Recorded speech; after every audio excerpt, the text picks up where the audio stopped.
मार्च महिना चालू झाला तरी लाडक्या बहिणींना फेब्रुवारी महिन्याचा 8वा हप्ता मिळाला नाही. लाडक्या बहिणी 8व्या हप्त्याची वाट पाहत आहेत. 8 मार्च रोजी जागतिक महिला दिन जगभरात साजरा केला जातो. त्याच महिला दिनाच्या निमित्ताने महायुती सरकारने लाडक्या बहिणींना भेट देण्याचे ठरवले आहे. लाडक्या बहिणींच्या खात्यात फेब्रुवारी आणि मार्चचे पैसे एकत्र येणार आहेत.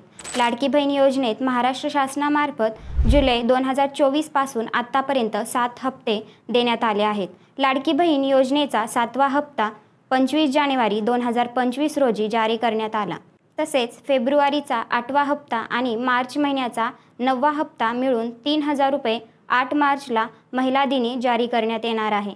या योजनेअंतर्गत पात्र महिलांना 2 हप्ते थेट बँक खात्यात जमा होतील. पण विधानसभा निवडणुकीतील जाहीरनाम्यात म्हटल्याप्रमाणे 2100 रुपये कधी देणार यावरून विरोधकांकडून सरकारवर टीका करण्यात येत आहे. यावेळी 2100 रुपये देण्याचे आश्वासन जाहीरनाम्यात असले तरी ते कधी द्यायचे याचा निर्णय राज्य सरकारच्या बैठकीत घेण्यात येईल, असे स्पष्टीकरण महिला व बालविकास मंत्री आदिती तटकरे यांनी दिले आहे.